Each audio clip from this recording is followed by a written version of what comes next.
In the summer of 1996, when I was around 14, my family decided to move from the small town of Fairfield, Tennessee, to the bustling suburbs of Knoxville. We'd lived in that quiet house, nestled by a line of dense woods, for 8 years. It wasn't a large place, but it was cozy, tucked away just out of reach of the main road. Nothing strange had ever happened there. Not a single creak out of place. Not a single thing that made any of us feel unsettled. But that was before everything changed in one eerie afternoon. On the day of the move, my dad had rented a moving truck, and we spent hours packing it to the brim with our boxes, furniture, and all the knickknacks we'd accumulated over the years. My mom, younger brother, and I loaded up the car with the last of the essentials, and we thought we were all set to go. That was until we realized that we'd run out of space. My dad, looking a bit exasperated, made a quick decision. "Charlie, you stay here with the last couple of boxes. I'll come back in about an hour and pick you up once we unload this load." I shrugged, feeling the slightest bit annoyed, but nodded. "Fine," I replied, trying to play it cool. As the truck and car drove off, the silence of the empty house settled around me like a thick fog. I hadn't really thought about what it would feel like to be alone in a nearly bare house, but it was immediately uncomfortable. The rooms looked hollow, the walls seemed to loom closer, and every tiny sound seemed amplified in the absence of everyday noise. I figured I'd pass the time by exploring a little. There was something strangely captivating about the emptiness, and a part of me felt like saying goodbye to each room. I wandered up to my bedroom, feeling a weird mixture of nostalgia and relief. 8 years, I thought, staring at the wall where my bed had been. Then my eyes caught something strange, a dusty, old mirror on the wall that I swear I'd never seen before. How had I missed this for so long? It was hidden behind an old wardrobe that my parents must have inherited when we moved in. The mirror was a large, rectangular one, with a thin wooden frame. Dust covered the glass, but I could see myself in it faintly. I remember wiping away some of the dust with my sleeve, looking at my reflection in the dim light filtering through the window. The strange thing was, the reflection looked off. It was me, but not quite me. I couldn't explain it, but something about my own reflection made me feel uncomfortable. So I backed away, deciding to leave it alone. Then, as if on cue, the weather turned. Heavy, dark clouds rolled in, and I could hear the distant rumble of thunder. Rain began to patter against the windows, and the house grew darker with each passing minute. The storm outside intensified, and the wind whistled through the cracks around the windows. I pulled my jacket closer around myself, hoping my dad would return soon. That's when I heard it, a creak upstairs. My heart skipped a beat. I tried to tell myself it was just the house settling, but the noise didn't stop. Slow, deliberate footsteps, moving across the floor above me. My room. I was sure of it. For a moment I stood there, frozen in the living room, trying to figure out what to do. I thought about calling out, but something in the pit of my stomach told me that wasn't a good idea. My mind raced through possibilities, a stranger, a wild animal, maybe even a prank. But I couldn't shake the dread curling in my chest. The footsteps moved again, then stopped. Silence hung in the air for what felt like an eternity, and just when I thought I might have imagined it, I heard a faint crackling sound, like glass breaking. It came from upstairs, right above where I was standing. Now panic had fully taken hold. I stumbled backward and pressed myself into the corner of the living room, trying to keep out of sight from anyone, or anything, that might be upstairs. My breathing was shallow, and I could hear my heart pounding in my ears. Just when I thought it couldn't get worse, there was a faint, slow tap at the window beside me. I didn't want to look. I felt paralyzed, but something compelled me to glance sideways. Outside the window, in the dim, rain-streaked twilight, stood a figure. It was tall and shadowed, the outline vague against the dark backdrop of the storm. Whoever it was stood there, motionless, just staring into the room. I could barely make out any details, but I could feel their gaze piercing through the glass, and it sent a chill down my spine. My heart raced, but I forced myself to think rationally. It's probably just a neighbor, I told myself, maybe looking for their cat or something. But then the figure lifted a hand, placing it gently on the glass, and leaned forward slightly, as if trying to peer deeper into the room. I realized then that whoever, or whatever this was, they weren't here for something innocent. I squeezed my eyes shut, hoping it would all disappear if I just pretended it wasn't happening. A few tense seconds passed, and when I finally opened my eyes, the figure was gone. Just like that. It was as if they'd never been there, as if it had all been some twisted illusion. But the dread I felt was real, tangible, and I knew that something was wrong with this place. Minutes later, I heard the familiar rumble of my dad's truck approaching the driveway. Relief washed over me, but I still felt a gnawing unease as I ran out to meet him. I wanted to get away from that house as fast as I could. When he stepped out of the truck, I almost threw myself at him, barely able to contain the flood of words. I told him about the sounds, the figure at the window, everything. He looked at me, a skeptical but concerned expression on his face.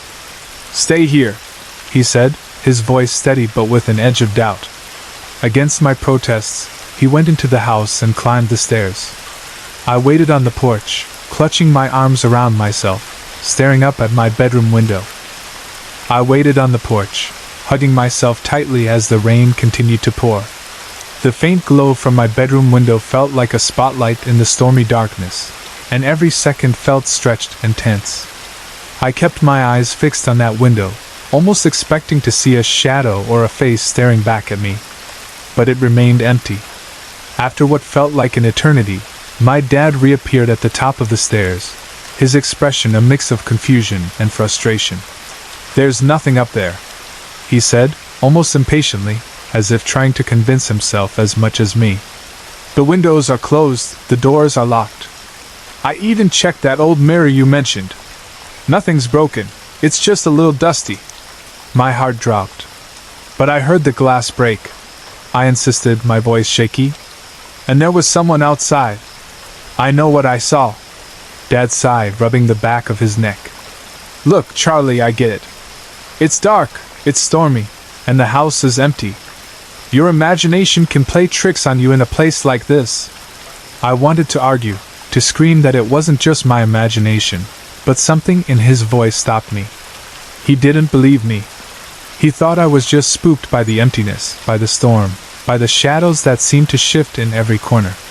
So I just nodded, swallowing back the urge to tell him everything again. We started gathering the last few boxes by the door, ready to finally leave the house behind.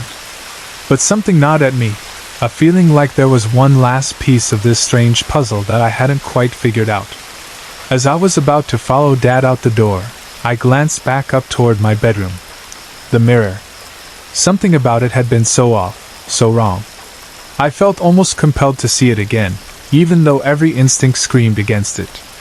"Dad, I'm just going to grab one last thing from my room," I said, my voice barely audible over the rain. He gave a reluctant nod, already half outside with the final box in his hands. The house felt heavier, darker as I crept up the stairs. My footsteps were slow, deliberate, each step amplifying my heartbeat.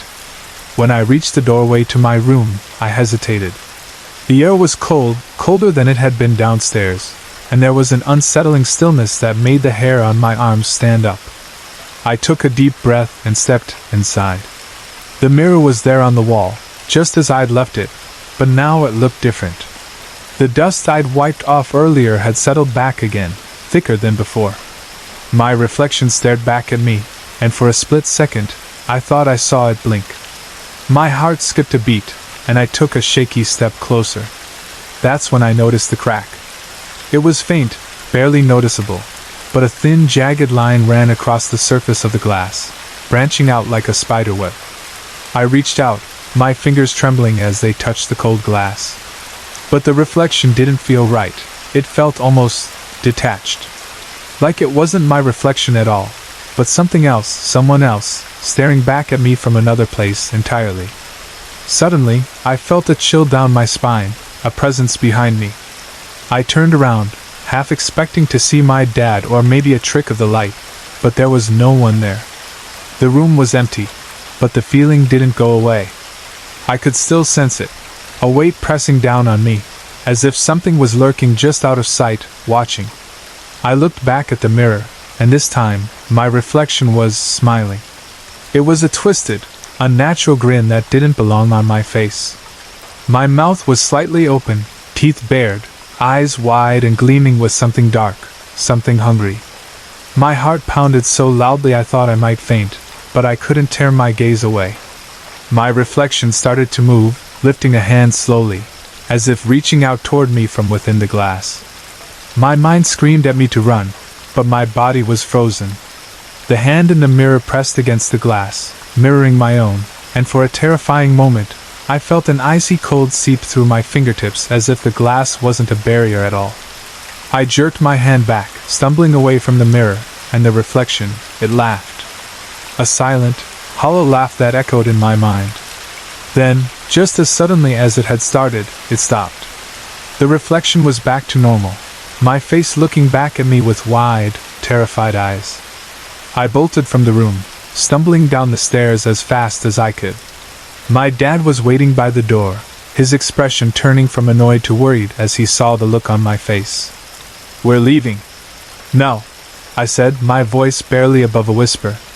He didn't ask any questions, just nodded and guided me to the car, probably thinking I'd just spooked myself with my own imagination. As we drove away from the house, I kept my gaze fixed out the window, refusing to look back. But a nagging feeling grew in the pit of my stomach, a sense that something was still watching, following us. When we finally reached our new house in Knoxville, I felt relieved, but that night, as I tried to sleep, I kept hearing the faint sound of glass cracking in the silence. The next morning, I asked my dad if he'd seen anything strange when he'd gone upstairs to check my room. He shook his head, saying everything was perfectly in order, except for one detail. He'd found the mirror off the wall, lying face down on the floor. The strange part, he said, was that the mirror wasn't cracked when he'd seen it the first time. I tried to push the memories aside, tried to convince myself that it had all been some elaborate trick of my mind. But a few weeks later, I got a call from one of our old neighbors. She noticed something peculiar when she passed our old house one evening. She'd seen a light on in my bedroom, despite the house being empty, and what she swore looked like a figure standing at the window. When she looked closer, though, the light had vanished, and the figure was gone. To this day, I don't know what I saw in that mirror.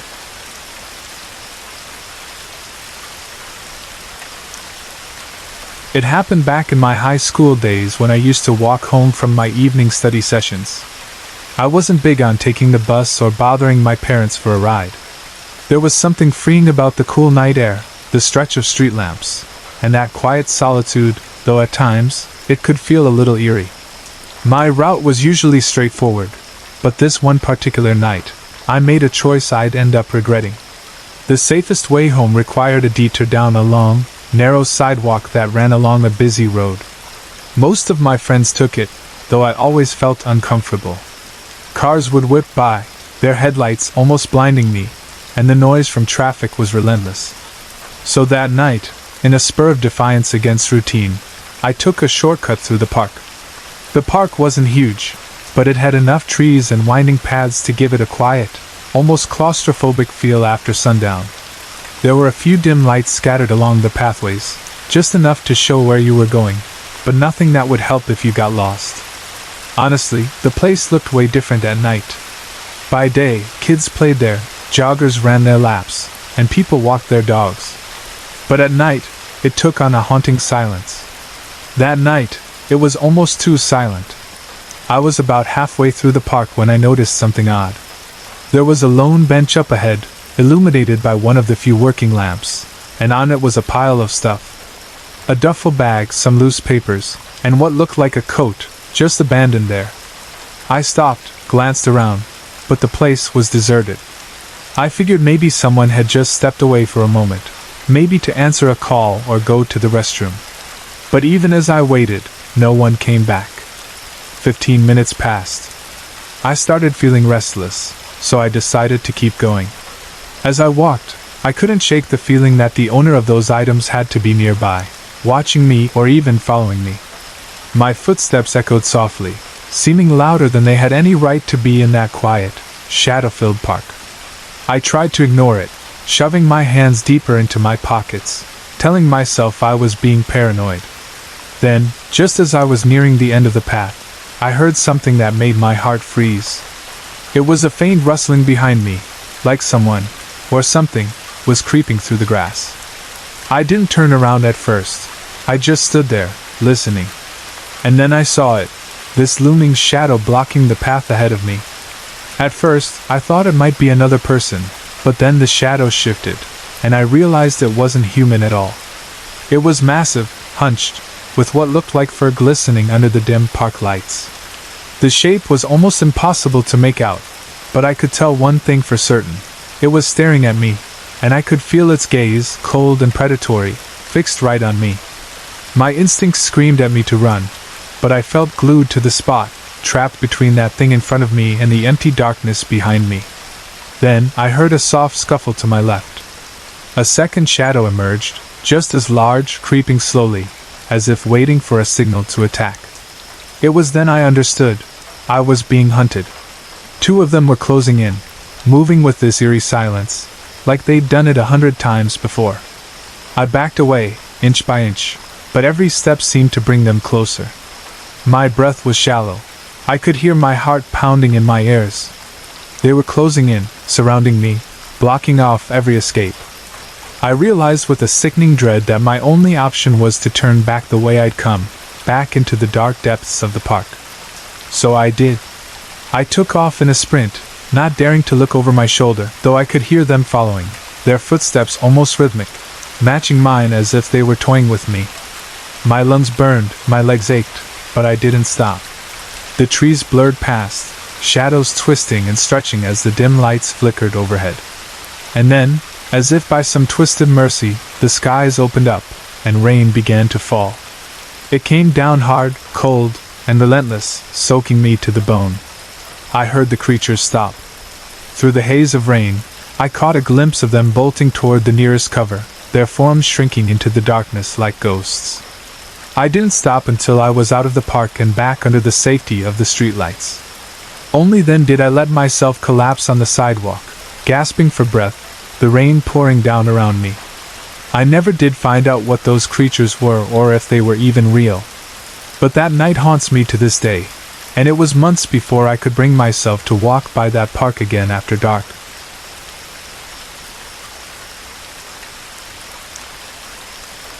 I still remember every creak, every shadow, and that eerie silence, broken only by the faintest whispers of wind against my new, or rather, old and forgotten, house.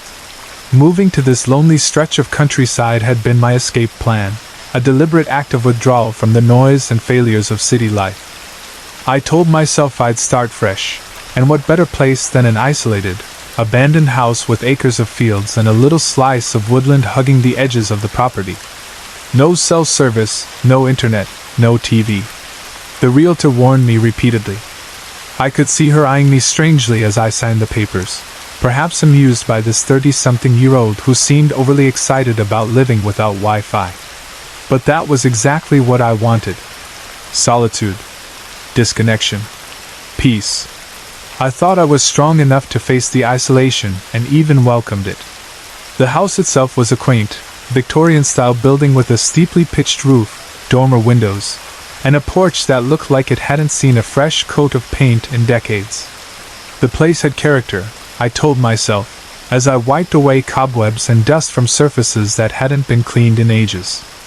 A little unsettling, maybe, but still, charming. I had big dreams for this place. I'd fill it with the kind of memories I couldn't make in the city, the kind that I could hold on to.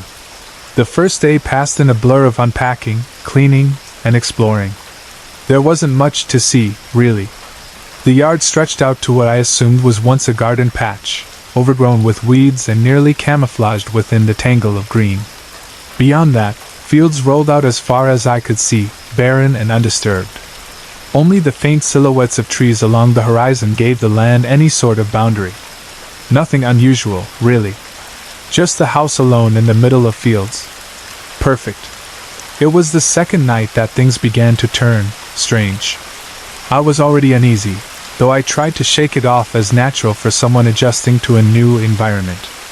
That night, I heard sounds from outside. Faint, like something scraping or brushing against the walls. Maybe a loose shutter, I thought. But as I lay there in bed, the sound didn't stop. If anything, it grew more distinct, a rustling, almost like footsteps moving through tall grass. Unable to sleep, I finally threw on a coat and cautiously stepped out onto the porch. The air was thick, almost heavy, the kind that carries scents and sounds with a chilling clarity. But as I looked out, I saw nothing out of the ordinary. Only the moonlight cast a silvery glow over the fields. I scanned the yard once more and noticed something that made me pause. In the middle of the field, maybe 50 yards from the house, stood a scarecrow. I hadn't noticed it during the day, but then again, I'd been focused on other things. It was typical enough, dressed in worn clothes with straw sticking out at odd angles, but something about it unsettled me. I couldn't put my finger on it, but it felt out of place. Maybe because I hadn't seen it before. Or maybe it was just how utterly still it stood under the moonlight, its shadow stretching out toward the house as if it were reaching for me. The next day, I brushed off the scarecrow as something I'd simply overlooked. After all, the house and its surroundings were still new to me. But that night, when the wind died down and the house fell into complete silence, I heard it again, that strange, distant rustling. I hesitated before getting out of bed. This time, I didn't go outside but instead crept toward the window and peered out. My eyes adjusted to the darkness, and my gaze drifted over the field. That's when I noticed something that made my stomach drop. Another scarecrow stood closer to the house, near the edge of the yard. There was no mistaking it. It was similar to the one from the night before, but different, as though it had been thrown together with odd, mismatched pieces. But what truly chilled me was the clothing it wore, a faded, floral dress that looked suspiciously familiar. It took me a moment to realize it was identical to the one I had hanging on the clothesline, the dress I'd washed that afternoon and left out to dry. Trying to rationalize, I convinced myself that maybe the wind had blown it off the line, and somehow it had ended up on the scarecrow.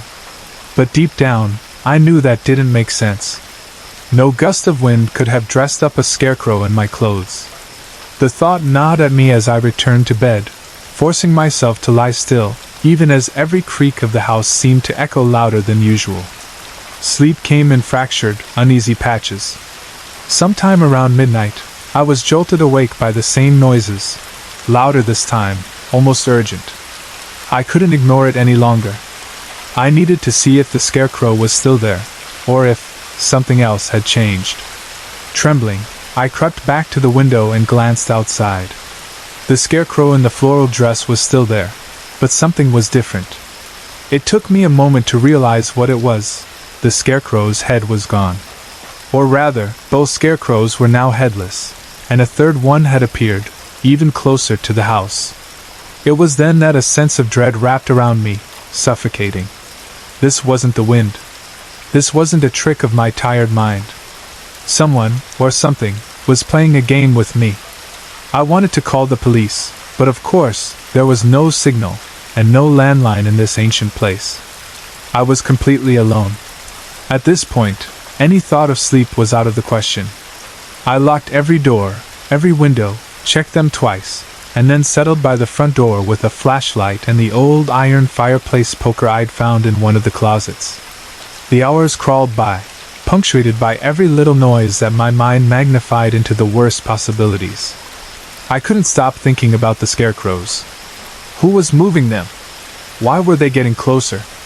And then, just before dawn, I heard it, a metallic scraping sound, like nails dragging across metal, coming from right outside the door. My heart pounded so hard that I could feel it reverberate through my entire body. Creeping to the front window, I dared to peek outside, and what I saw almost made me drop the flashlight. One of the scarecrows, the one in my floral dress, was standing right on the porch, mere inches from the door, its head tilted as if it were staring right at me. I knew it had no eyes, but somehow I felt its gaze sharp, focused, unrelenting. The grip of fear broke, replaced by sheer panic. Without thinking, I threw on my boots, grabbed my car keys, and fled from the house. I barely paused to lock the door, knowing full well that it wouldn't keep whatever was out there from getting inside if it wanted to. I drove. I don't even remember how fast or in which direction. I just needed to get away, putting miles between me and that house. I didn't stop until the sun was fully up and the first hints of civilization appeared on the horizon. Only then did I pull over, gripping the steering wheel with white-knuckled hands, struggling to catch my breath. I never went back to that house. I never returned for my things, my clothes, my furniture.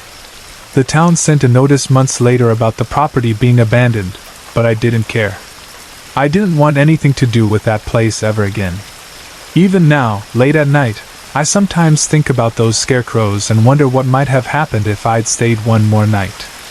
And though I'll never know, part of me is certain that, whatever it was, it had been waiting for me to break, to give in to that creeping terror.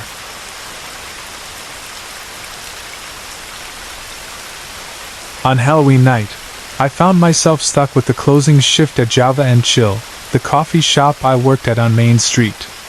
Now, don't get me wrong, I love Halloween. The spooky decorations, the costumes, the chilly autumn air, all of it. But spending the night alone in an empty cafe wasn't exactly what I'd envisioned. It was a quiet night. Quieter than I expected, actually. People seemed to be out trick-or-treating or at parties, and hardly anyone came in after 9 p.m. My manager, Greg, had installed a small security camera system just last month, along with a door chime that would alert us whenever someone came in or out. I guess he was a little paranoid about theft, or maybe he just liked having eyes on things. Around 10:45 p.m., I started tidying up. Greg wasn't there, of course. He'd left hours earlier, leaving me with the promise that I could handle everything just fine on my own. So there I was, wiping down counters, stacking chairs, and going through my mental checklist. Close the register, turn off the lights, lock up the doors. As I was about to head back to the stockroom to grab the keys for locking up, I heard the door chime. It startled me, mostly because I hadn't heard it in so long I'd almost forgotten it was there. I looked up to see someone standing outside the glass door, staring in. The figure was dressed in what I can only describe as some kind of ghostly, old-timey outfit, like something out of a gothic novel. Their face was hidden under a wide-brimmed hat, and a dark, flowing cloak enveloped their entire body. My first thought was that it was someone out for Halloween, maybe trying to scare a few late-night wanderers. But this person, there was something off. They stood too still, their figure almost blending with the shadows in a way that felt wrong. The streetlights cast a strange, dim glow, making their figure look distorted and unnaturally elongated. I felt a chill run down my spine, but I tried to brush it off. Just someone getting into the Halloween spirit, I told myself, half laughing to ease my nerves. After a few seconds, I turned and headed into the stockroom, hoping the stranger would just move along. I needed the keys anyway. I was already running late, and I wanted to lock up and get out of there as soon as possible. When I came back to the front a minute later, the figure was gone. Relieved, I went to the front door to check the lock mechanism. But when I turned, I froze. The stranger was no longer outside. They were inside the cafe. I didn't know how to react at first. Maybe they'd slipped in when I was in the stockroom, and I hadn't heard them. But the cafe had been locked up after hours. No one should have been able to come in unless they'd somehow bypassed the lock. They stood in the far corner, their face still hidden by that broad-brimmed hat. They were silent, unmoving, like a statue. My heart started pounding, the kind of heartbeat that you feel in your throat, that makes you hyper-aware of every sound, every flicker of movement. I cleared my throat, trying to appear calm. Sorry, we're closed, I said, forcing a casual tone. Is there something I can help you with? No answer. Just silence. Every instinct told me to get out, but I'd left my phone in the back room, and I knew I couldn't just leave a stranger unattended in the cafe. Besides, if this person was just trying to scare me, I didn't want to give them the satisfaction of knowing they'd succeeded. So I turned, keeping my eyes on them as I backed toward the stockroom. I could grab my phone, maybe call the police if things got too weird. But just as I reached the doorway, the door chime sounded again, even though the stranger hadn't moved. I glanced toward the door, expecting to see someone else coming in, but no one was there. And when I looked back toward the stranger, they had somehow moved closer, without making a sound. Now they were only a few steps away, their heads slightly tilted as if they were studying me. Panicking, I slipped into the stockroom and shut the door behind me, my hands shaking as I tried to pull myself together. I felt trapped, cornered. Every horror movie I'd ever watched seemed to be playing through my mind on repeat. I took a deep breath and grabbed my phone, dialing 911. But before I could hit call, I heard footsteps outside the stockroom. Slow, deliberate. They sounded close, then distant, as if the stranger were walking in and out of rooms, exploring the empty cafe. After a few minutes, the footsteps stopped. I held my breath, straining to listen. The only sound was the faint hum of the fridge in the stockroom, the rhythmic ticking of a clock on the wall.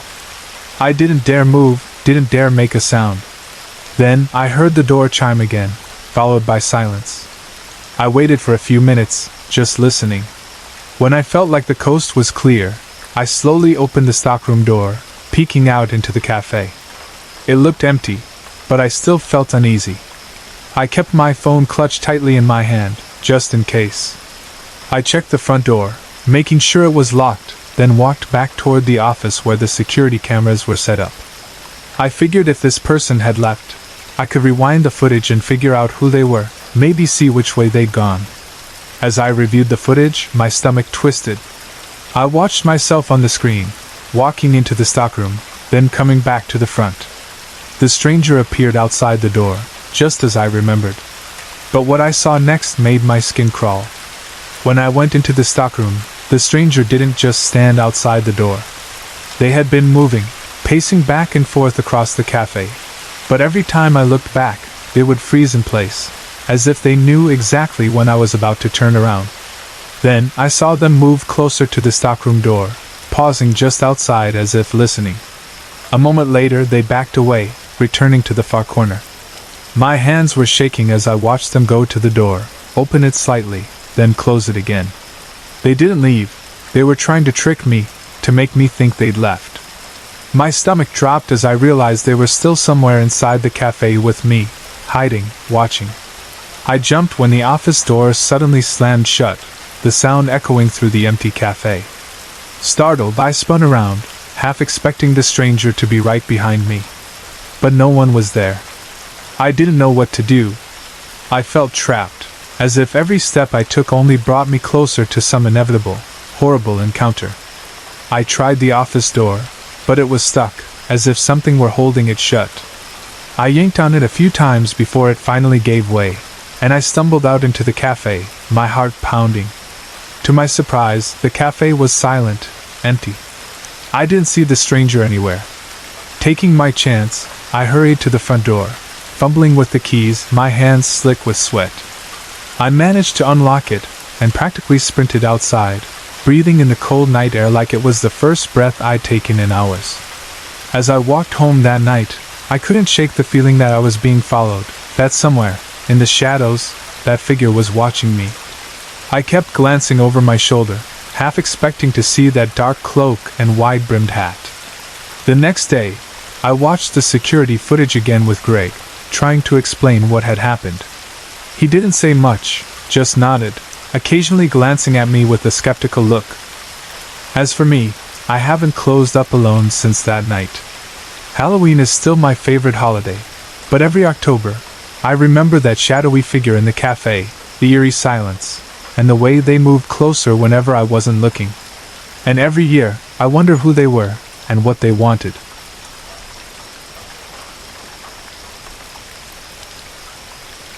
It was supposed to be a regular night shift at Ray's Pizzeria. I'd worked there for about a year, and by now, the late-night deliveries were routine. I didn't even mind them. Fewer customers meant a quieter, more peaceful time. Most of the orders came from regulars or people just looking for a snack after the bar. Nothing unusual. But that night, it was getting close to the end of my shift, around 11:30 p.m., when the phone rang. My boss, Ray, picked up, and I could tell by his expression that it wasn't a usual call. After a short, muttered conversation, he hung up and looked at me.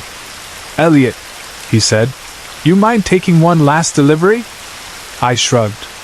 I was tired, but I wasn't about to turn down the extra tip money. "Sure. Where's it going?" Ray handed me the slip of paper with the address on it. "It's a bit out of the way, up near Holloway Road. Old place by the Blockbuster, you know it?" My stomach tightened. I'd heard stories about that area. As a kid, there were rumors about people going missing, mostly teenagers. Blockbuster had long since closed, and the area was practically abandoned, but it was the location that unsettled me. Still, I told myself it was just stories. Urban legends. "It's pretty late," I said hesitantly. "And that place is creepy, you know?" Ray sighed. "They asked specifically for a delivery tonight. Seemed pretty insistent. I'd go myself, but I've got to lock up. Besides, I trust you." That last line almost got a chuckle out of me. Ray didn't trust easily, but I guess I'd proven myself over the months. I nodded, took the pizzas, and headed to my car, trying to shake off the weird feeling settling in my gut. After setting the GPS, I noticed the route was taking me right past that old Blockbuster. I hadn't been to that area in years, but I remembered it clear as day. As kids, we'd dare each other to go near it, but no one ever did. Even back then, there were stories about that place being cursed. Or haunted. Something about kids going missing, like I said before. Rumor had it that strange people hung out in the area, people you didn't want to cross paths with. As I drove, the streets grew quieter and the houses fewer, eventually turning into nothing but open land and dark trees. The Blockbuster came into view, standing like a ghost of the past. The neon sign was long gone, replaced by broken windows and peeling paint. I couldn't help but feel a pang of nostalgia mixed with dread as I drove past it. After another few minutes, I reached the address. The house was dark, and from what I could see, it looked like it had been abandoned for a long time. The yard was overgrown, the windows were dark, and there was an eerie stillness surrounding it. The whole place felt wrong. There was something about the silence that made my skin crawl. As I parked, I noticed a rusty old ice cream truck parked in the shadows around the back. Its paint was peeling, and the once cheerful images of popsicles and ice cream cones were faded and cracked. For some reason, it unsettled me. What was an ice cream truck doing out here in the middle of the night, near an abandoned house? I shook off the unease, grabbed the pizza, and stepped out of the car. The air was heavy, almost suffocating, as I made my way to the door. I knocked once, then again, but there was no answer. Just as I was about to turn back, something caught my eye, a figure moving around the back of the house, near the ice cream truck. They were just standing there, half hidden in the shadows, watching me. My heart raced, and an instinctive chill ran down my spine. Whoever it was didn't move, didn't make a sound, just stood there, barely visible in the dim light. I felt my hands start to tremble as I clutched the pizza box. I couldn't explain it, but every fiber of my being told me to get out of there. Quickly. Abandoning the delivery, I walked back to my car as calmly as I could, every step feeling heavier than the last. Once I got in, I locked the doors, started the engine, and pulled out of the driveway. As I headed back down the road, I glanced in the rearview mirror. That's when I saw it, the ice cream truck, its headlights flicking on. My heart pounded as the truck began to follow me. At first, I tried to convince myself it was just a coincidence.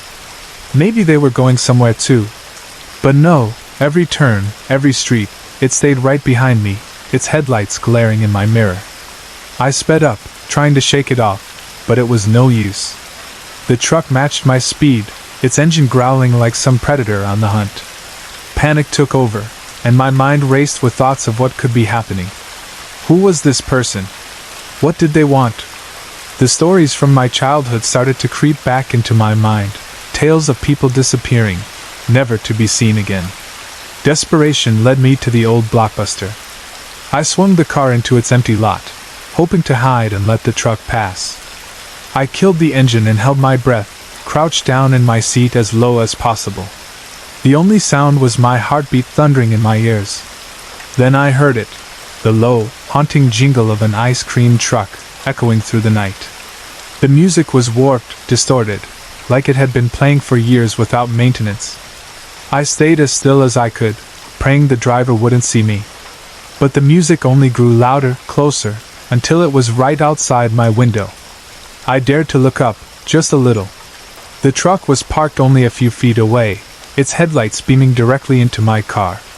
My stomach twisted as I caught a glimpse of the driver, a figure hunched over the wheel, wearing what looked like an old, faded ice cream vendor's uniform. But their face, I couldn't make it out. It was obscured, hidden in the shadows, but I felt those eyes staring right at me. Then, just as suddenly as it had arrived, the truck started moving again, slowly backing out of the lot before disappearing into the night. I sat there for what felt like an eternity, too scared to move, barely breathing. When I finally got the nerve to turn the car back on, I drove straight to Ray's, not daring to look back. When I burst into the pizzeria, Ray looked up, startled. "Elliot, what the hell happened? You look like you've seen a ghost." I told him everything. About the house, the figure in the shadows, the ice cream truck following me. He listened, a look of disbelief on his face, but as I finished, he grew pale. "That house," he said quietly. "It's been abandoned for years. The last tenants were involved in some serious trouble. People went missing around there. Some say it's haunted. Others say it's just a hiding spot for dangerous people." I shivered, the reality settling over me. "Why didn't you tell me?" Ray looked at me, his face dark with regret. "I didn't think anyone still went out there. Figured the stories were enough to keep people away. But that area, it's bad news, Elliot."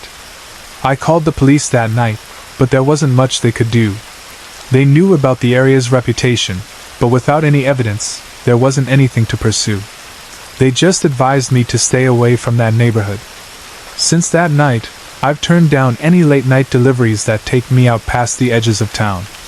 I haven't been able to shake the image of that ice cream truck, of the figure lurking in the shadows. And every so often, when I'm driving home late, I swear I hear that haunting jingle drifting on the wind, reminding me that some places, some things, are best left undisturbed.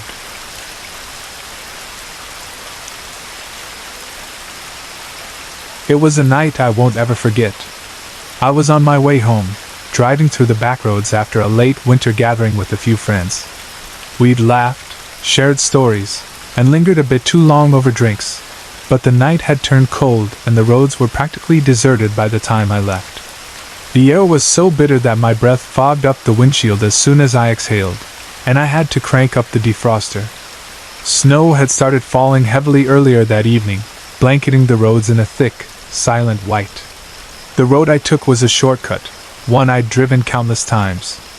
No lights, barely a single soul in sight. Just me, the steady hum of the engine, and the crunch of fresh snow under the tires. Out there, you could almost feel the quiet pressing down on you. The kind of quiet that makes you realize just how alone you are. About halfway through, as I rounded a bend near the old bridge, I spotted her. A figure right in the middle of the road, faint in the dim glow of my headlights. It took a moment to register what I was seeing. A young woman, no shoes, her clothes far too light for the freezing weather. She wore a thin dress, white, I think, and her arms were wrapped around herself as if she was trying to keep warm. Her hair was a wild mess, cascading down her shoulders, and her head was slightly tilted, gazing off into the distance. She didn't belong there, not in the slightest. I slowed down, heart thudding, and rolled my window down just enough to call out to her. "Hey! Are you okay? Do you need help?" My voice sounded strange in the silence, swallowed by the snow. But she didn't respond. She didn't even seem to hear me. She just kept walking forward, her eyes fixed on some point in the distance, her footsteps eerily light, leaving no imprint in the snow. That struck me as odd, too odd. I told myself it was just the darkness playing tricks, that maybe the snow was falling too fast to see her steps. But then I noticed her feet. Bare, blue with cold, yet she moved as though the chill didn't affect her. I pulled the car to a stop, keeping the engine running, and got out. The air hit me, sharp and icy, and I felt a shiver creep up my spine. I stepped around the car, calling out to her again, louder this time. "Miss? Do you need help? It's freezing out here." Still nothing. She didn't acknowledge me at all, as if I were invisible. And just as I was close enough to almost reach out, she vanished. Gone, in the blink of an eye. I froze, my outstretched hand hanging in midair, the hairs on the back of my neck prickling with dread. I looked around, expecting to see her darting off into the trees or something, but there was only empty road, silent snow, and darkness. Not a single footprint, not even mine, in the freshly fallen snow. My pulse thundered in my ears as I stumbled back to the car, my breath coming in quick, panicked gasps. The entire drive after that, I was struggling to make sense of what I'd seen. My mind was running wild, trying to conjure some logical explanation. Maybe I was just tired, maybe the drinks had fogged up my mind, though I hadn't had enough to cause hallucinations. I kept replaying the scene, the blank, empty gaze, her pale, ghostly figure drifting away. A few miles later, still shaken, I noticed something else, a darker shape up ahead, just off the side of the road. As I drew closer, I realized it was a car, flipped over and half buried in the snow, its frame twisted and broken. The windshield was cracked, the roof caved in as if the car had rolled multiple times. My stomach twisted. I was out here alone, but I couldn't just ignore it. I parked the car, grabbed my phone, and stepped out. My heart pounded as I trudged through the snow toward the wreck. The headlights from my car illuminated part of the scene, and I saw the skid marks leading off the road, ending abruptly where the car lay. There were no other cars around, no sign of anyone who might have called for help. I approached slowly, my breath shallow, my footsteps hesitant. I looked through the shattered window, and what I saw froze me to the core. Inside the wreck, slumped over the steering wheel, was a figure, a young woman. Her skin was pale, almost blue, and she was wearing a thin, white dress. Just like the one I had seen earlier. My mind raced, trying to make sense of it. She looked so familiar, so much like the girl I'd just seen. But it didn't make sense. This body was cold, lifeless, her face twisted in a way that no living person should be. My stomach twisted as I backed away from the wreck, my mind fighting against what I was seeing. I didn't want to believe it. How could she be here, dead in this car, and yet just moments ago, I'd seen her walking down the road. It was impossible. It had to be. I stumbled back to my car, hands shaking as I fumbled with my phone, dialing 911. The dispatcher's voice was calm, too calm, as I stammered out what I'd found, barely able to piece my thoughts together. When they arrived, the officers took my statement, though I could tell by their looks that they didn't believe a word about the girl I'd seen walking. And maybe I couldn't blame them, even I couldn't believe it. They told me they'd found signs the car had crashed hours ago, long before I'd driven through. They confirmed she was dead, had been for some time, they said. I left that night, my head swirling with questions and fears that I'd never shake. For weeks, I couldn't sleep properly, haunted by the memory of her ghostly figure, the feeling that she had wanted something, needed something. And no matter how much I tried to rationalize it, to tell myself it was a trick of the light, an illusion brought on by fatigue, a part of me knew I'd seen something that couldn't be explained. That night changed something in me, like a shadow had settled over me, lingering, never quite leaving.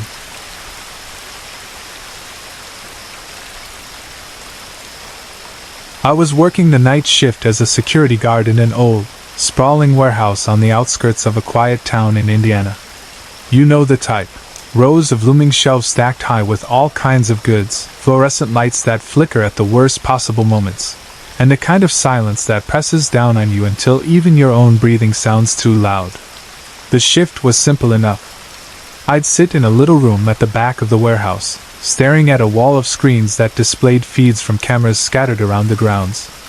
Most of the time, nothing happened. I'd sip my coffee, scroll through my phone, and occasionally do a round just to make sure everything was as still as it looked on camera.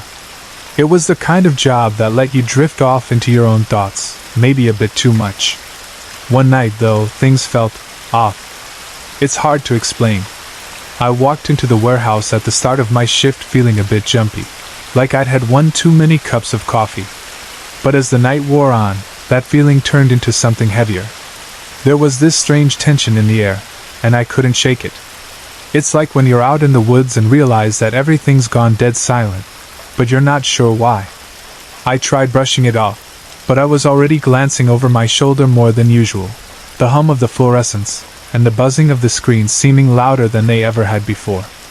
I was sitting there, half-heartedly watching the monitors, when I noticed something strange on one of the feeds. It was one of the cameras pointing at the loading dock. A big refrigerated truck was parked there, which was normal enough. We often had shipments come in and out, but at night the doors on those trucks were supposed to stay wide open. It was company policy, something about ventilation or avoiding issues with the cooling system while it sat idle. But this truck's doors, they were closed. I stared at the screen, half convinced my eyes were playing tricks on me. That door had definitely been open when I did my rounds a couple of hours earlier. I remember double-checking it because it was so cold outside, and the fog of my breath lingered as I stared at that gaping, dark space in the back of the truck. Now, it was shut, sealed as tight as if someone had closed it up for transport. My mind raced through the possibilities. Maybe one of the dock workers had come back after I'd done my rounds and shut it by mistake. Or was it someone messing with me? I'd heard stories of teenagers sneaking around to pull pranks, but it was rare, and they usually got bored pretty fast. But still, something didn't sit right with me. That uneasy feeling from earlier was starting to churn, so I grabbed my flashlight, slipped on my jacket, and headed out to the dock to check it out. As I made my way across the warehouse, the fluorescent lights cast long, eerie shadows that seemed to move just a beat too slowly as I walked past. When I finally reached the truck, my stomach tightened as I realized the silence felt even thicker out there. I stood in front of the truck, the flashlight beam bouncing off the metal. I reached for the latch, took a deep breath, and pulled it open. The inside was empty. Completely and totally empty. I mean, I didn't know what I expected to find, but standing there staring into that cavernous, freezing emptiness made my skin prickle. The cold air rushed out, almost like it was a sigh of relief that the door had been opened again. I felt a chill creep up my spine, and it wasn't just from the refrigerated air. Something about that emptiness felt wrong, but I brushed it off. I'd already come this far, so I made sure everything was as it should be. I checked the door, latched it securely, and even gave it a good tug to be sure it wouldn't swing shut again. As I made my way back to the security office, though, the tension refused to fade. It was almost like the warehouse itself was watching me. I chalked it up to nerves and forced myself to focus back on the cameras, keeping an eye out for anything unusual. Then, maybe an hour later, I heard it, a soft, metallic clank echoing down the empty hallways of the warehouse. My blood went cold. I recognized that sound. It was the heavy thud of the truck door slamming shut. My eyes shot to the screen, zeroing in on the loading dock camera. The door was shut again. This time, I wasn't just unnerved, I was outright freaked out. I knew I'd left it open, and I knew I'd secured it. There was no way it could have closed on its own, not without someone, or something, pushing it shut. My rational mind tried to come up with explanations. Maybe there was a draft. But no, the warehouse was sealed up tight. Or maybe someone was hiding out there, waiting for me to leave. I called one of my coworkers, hoping for some kind of logical explanation. He laughed it off, told me I was overthinking things. Said it was probably just a homeless guy looking for somewhere warm, or maybe some teenager pulling a Halloween prank. The fact that Halloween was still weeks away didn't seem to bother him. But I couldn't shake it. His words didn't help. In fact, they only added to the unease gnawing at me. Still, I couldn't let it go, so I went back to check the truck again, half expecting someone to be hiding in the shadows. But just like before, there was nothing. No sign of life. No footprints. No clue. Just that same, eerie emptiness. When I got back to the security office, my coworker called me back. He sounded less jovial this time, his voice lower, almost hesitant. He told me that the truck we had out there tonight, it wasn't just any truck. Apparently, it had a history. A dark one. A few years back, there'd been a disaster, a massive accident just outside town that left the morgues and hospitals overwhelmed. They'd had to bring in refrigerated trucks to store the bodies until everything could be sorted out. And, as fate would have it, one of those trucks had found its way here, sold off when the storage company closed down. No one talked about it, but everyone knew.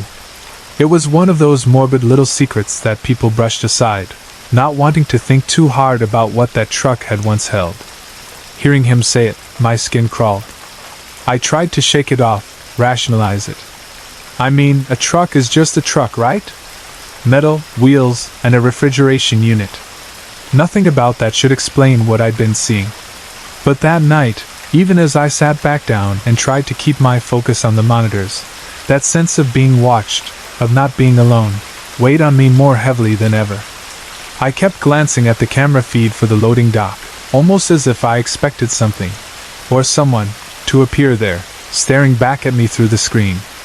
I even started to see shapes in the shadows, dark figures shifting at the edge of my vision, though every time I blinked they were gone. Eventually, the sun started to rise, its light filtering into the warehouse, and that oppressive feeling slowly lifted. But even as I walked out of there, the relief was only partial. I couldn't shake the sensation that the truck, or whatever energy it carried, was still lingering, waiting for me to come back.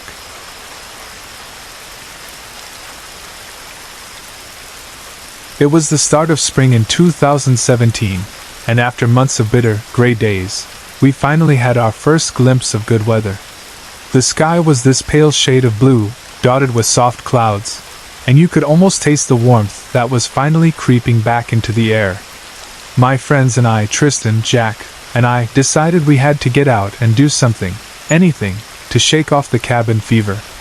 The three of us had been close since middle school, and I think that's what pushed us into going to that campground that day. There's something about being with old friends that makes you feel like you can take on anything, that nothing bad will happen as long as you're together.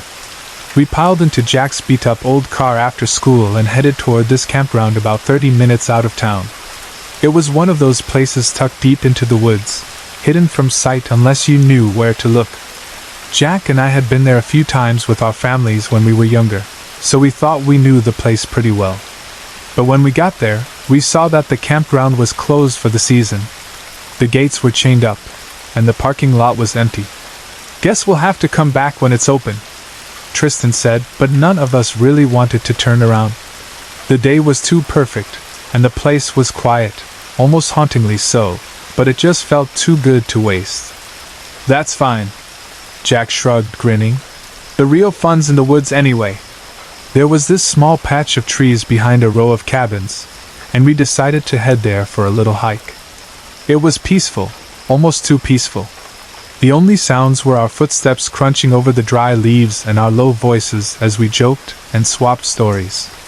After a while, the trees started to get denser, and we realized we were farther from the main trail than we'd intended. The sun had begun to dip lower in the sky, casting long shadows that twisted around the trees. We were about to turn back when something changed in the air. A sound broke the silence, a metallic click from behind us, almost like the cocking of a gun. We spun around, and that's when we saw him. Standing just a few feet away, an older man with a wild look in his eyes had a rifle aimed directly at us.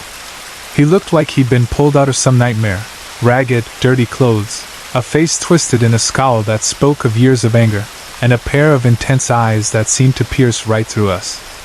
I felt every muscle in my body lock up as I realized we were staring down the barrel of his gun. "What are you doing on my property?"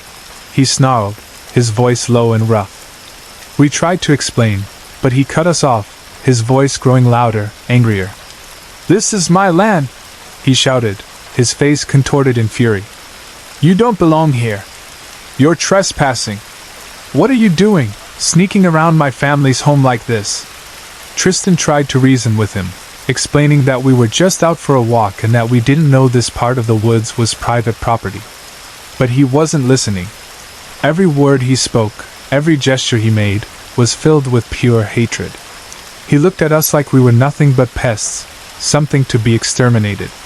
The man stepped closer, his finger twitching on the trigger. I could see Tristan's face going pale, his hands shaking ever so slightly. Jack tried to speak up, but the man wouldn't let us get a word in. He just kept yelling, his voice echoing through the silent woods, telling us to shut up, to stay still. That's when I saw her, a woman stepping out from behind a tree, her expression cold and unreadable.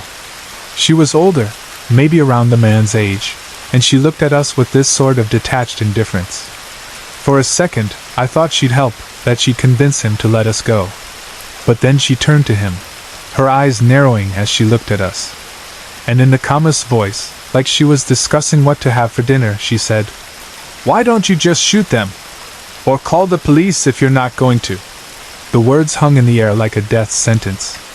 I could feel my heart pounding in my chest, hear the blood rushing in my ears.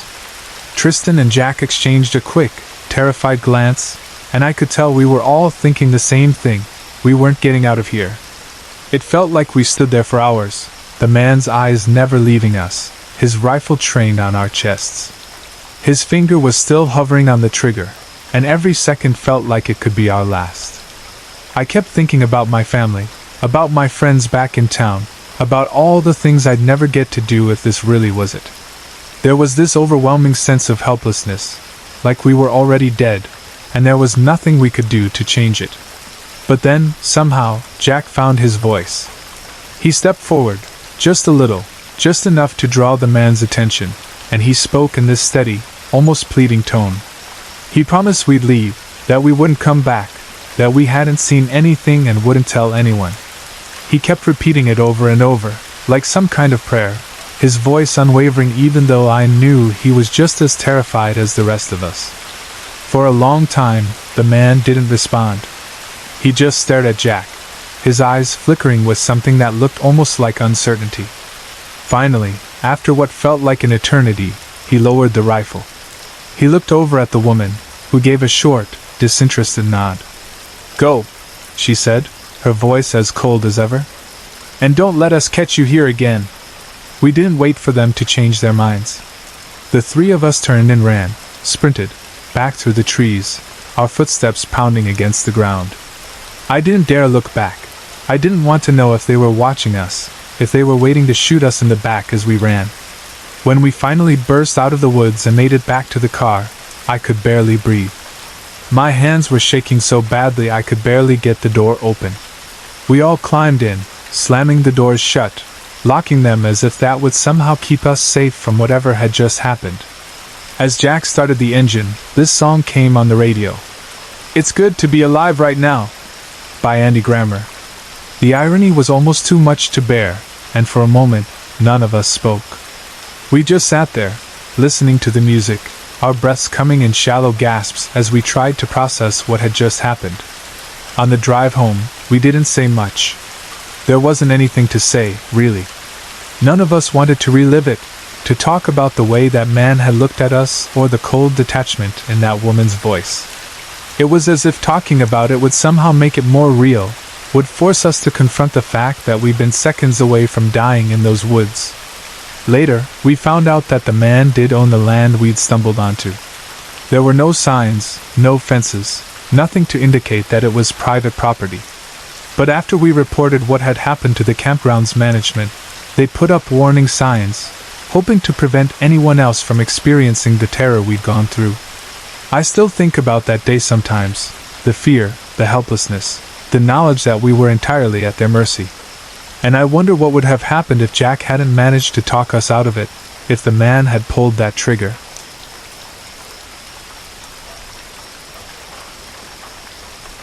One summer, back when I was maybe 11 or 12, we used to spend our days roaming around a stretch of family land that extended out for acres and acres. I was with my cousins, and we did pretty much everything together, led by my older cousin Mike, who was about 16 at the time and thought he knew everything about anything. That particular summer, our latest fascination was picking wild raspberries that grew in tangled, overgrown patches on the edge of the woods.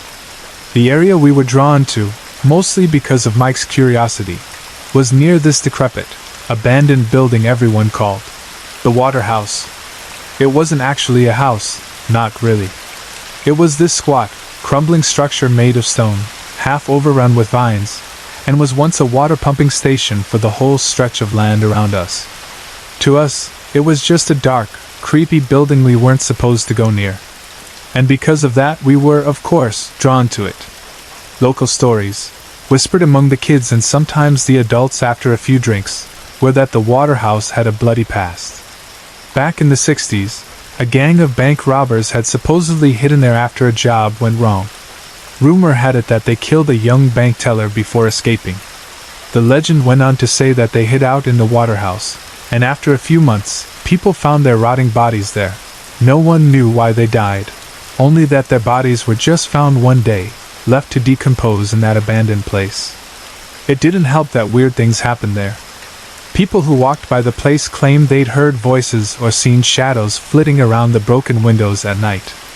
Kids who dared each other to peek inside said they'd felt something watching them, something dark and cold, though none of us had ever actually been brave enough to confirm. So one hot afternoon, with baskets and tin cans in hand, we'd spent hours picking berries. I remember that the sun was setting, casting everything in this strange, orange glow. The air had gotten still, almost too quiet, but at the time, we were so wrapped up in filling our baskets that we didn't notice. It was Mike who first brought up the water house.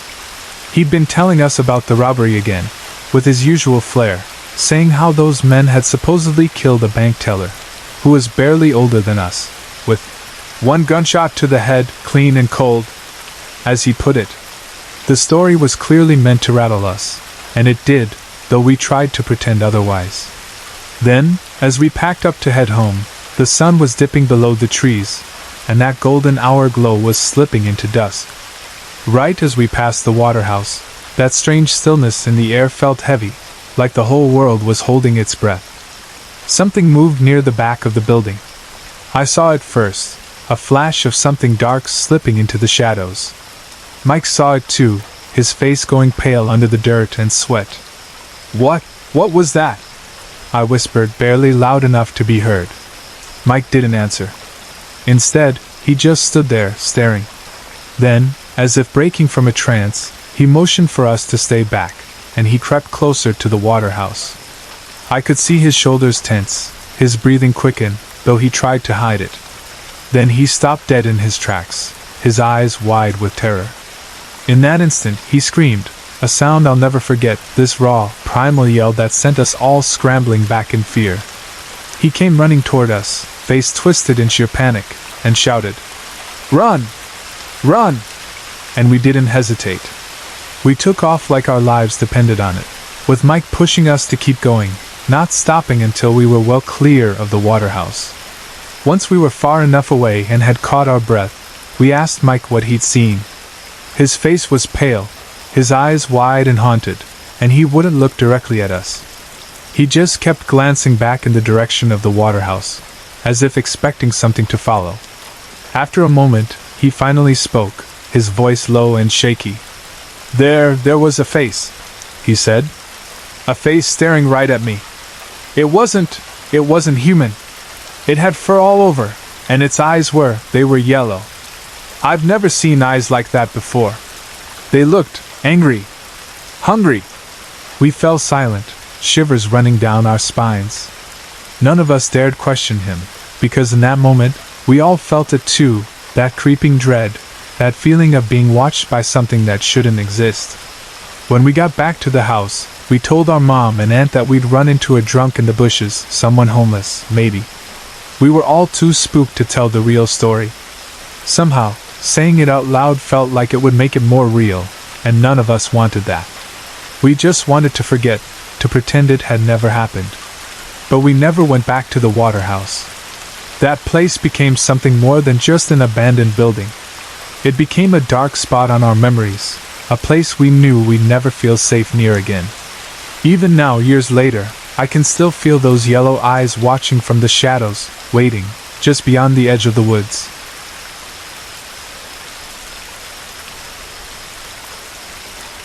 That was a story my father told me once, something he rarely spoke about, like a shadow he'd rather keep buried. It was a dark, almost nostalgic night when he told me this. He'd been out on the back porch, staring into the night, an untouched beer sweating beside him. I remember he looked haunted, like the memory was standing right there in the dark with us. The year was 1968. My father Robert, though most people called him Robbie back then, was in his early 20s. He grew up in a quiet, small town in the Pacific Northwest, a place with more trees than people and where the forest felt like it wrapped around you, like some silent, living thing. Robbie had a habit of going out for long, solitary hikes after work. He loved the trails behind his family's house, about a 30-minute drive away, and sometimes he'd walk for hours just to clear his mind. Back then, the trails were quiet and secluded, a hidden gem few people knew about or cared to find. Even back then, though, the locals would talk about a strange presence around those parts, mostly stories to scare the kids. But Robbie was the curious type, and he didn't believe in tall tales. This all happened in early September. The air was getting cooler, the leaves just starting to turn. The days were getting shorter, and Robbie knew he'd have to wrap up his hikes earlier if he wanted to avoid getting stuck in the woods after dark. That night, he decided to go for one of his last long walks of the season. He drove out just as the sun was beginning to sink, planning to do a quick loop along the old forest trail. When he pulled into the empty gravel lot at the trailhead, he noticed something strange right away. There was an old, beat-up camper van parked off to one side, something that looked like it had seen better days, back in the 50s, maybe. Rust-colored with faded decals peeling off the sides, it just sat there, idle, as though it had been left behind by someone who wasn't planning on coming back anytime soon. Robbie didn't think too much of it at first, but there was this nagging sense, a twist in his gut, that something about it felt wrong. But he was stubborn, you know? He chalked it up to his imagination and decided to stick with his plan. Taking a deep breath, he set off down the trail, hoping to get in and out before the last light faded. As he walked, Robbie's unease only grew.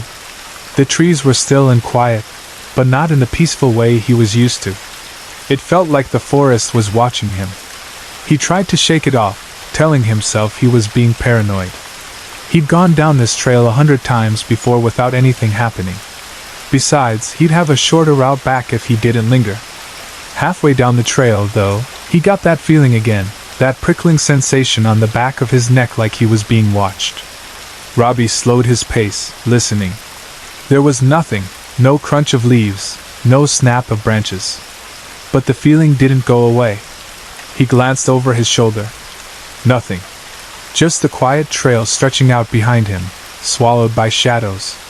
The last hints of daylight were fading, and the darkness felt dense, pressing in from all sides. He forced himself to keep walking, his pace a little faster now. It was about 20 minutes back to the car if he picked up his speed. The silence around him grew louder, almost suffocating. Every few steps he'd glance back, his mind playing tricks on him, convincing him he'd seen movement in the shadows. But each time, he found nothing. Then he reached the bend in the trail. As he turned, that feeling of dread crashed over him like a wave. It was so strong that he instinctively ducked down, pressing himself against the thick underbrush at the side of the trail. He held his breath, his heart pounding so hard he was sure anyone nearby could hear it. For a second, he thought maybe he was overreacting. Maybe he was just letting his imagination run wild. But then he heard it. A faint sound, a twig snapping, then another, just beyond the bend. Someone was there, moving quietly, carefully, as though they didn't want to be noticed. Robbie peered through the leaves, his breath shallow. And that's when he saw him. A tall, broad-shouldered figure, dressed in dark clothing, was moving slowly through the trees, his steps calculated and silent. The man's face was obscured by the shadows, but there was no mistaking it. This stranger was deliberately avoiding the main trail, slipping through the brush like he was trying to stay hidden. Robbie's blood ran cold. This was no casual hiker. This man was hunting, stalking. And Robbie was the prey. He stayed frozen in place, barely daring to breathe. Every instinct screamed at him to run, but he knew any sudden movement could give him away. The stranger continued down the trail, glancing around occasionally, his gaze sharp and intense. Robbie had the horrible feeling that the man was looking for him specifically, like he knew exactly who he was after. When the man passed, Robbie made his move. Slowly, silently, he rose from his hiding spot and took off in the opposite direction. He didn't care about staying quiet anymore. He just wanted to get the hell out of there. His feet pounded against the trail, his heart racing as he dodged branches and leapt over roots. Behind him, he heard a sudden commotion, the crack of a branch, the unmistakable sound of someone breaking into a run. He didn't look back. He couldn't afford to. The only thought in his mind was getting back to the car, to safety. The forest seemed endless, stretching on and on as he ran, his legs burning, his breath coming in ragged gasps. And all the while, he could hear the heavy footsteps closing in, the stranger crashing through the underbrush in pursuit. Finally, the trail opened up, and Robbie saw the road just ahead. He didn't stop. He sprinted across the open stretch, desperate to put as much distance between himself and the stranger as possible. When he reached his car, he fumbled with the keys, his hands shaking so badly he nearly dropped them. He threw himself into the driver's seat, locking the doors and starting the engine in one frantic motion. As he peeled out of the lot, he glanced back. The camper van was still there, dark and silent, like it hadn't moved since he first saw it. But every other car was gone, the lot empty except for that eerie, rusted van. And standing in the middle of the road, watching him leave, was the man. He stood perfectly still, just staring, his expression blank and unreadable, as though he wasn't disappointed or angry, just observing. Robbie couldn't shake the feeling that the man was memorizing his face, committing it to memory. He sped down the road, not daring to look back again until he was miles away, back in the safety of the town's warm lights. After that night, Robbie never hiked alone on that trail again. He always brought someone with him, and he made sure to stick to the crowded paths during the day. He reported the encounter to the rangers, but as far as he knew, nothing ever came of it. The camper van disappeared sometime after, and no one ever saw the strange man again. But Robbie never forgot that face, that eerie, emotionless stare. And to this day, he swears he can still feel those eyes watching him whenever he steps too deep into the woods.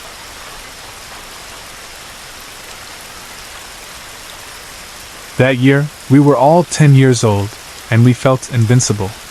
It was me, Peter, and Celine, the three of us always together, like an unbreakable triangle.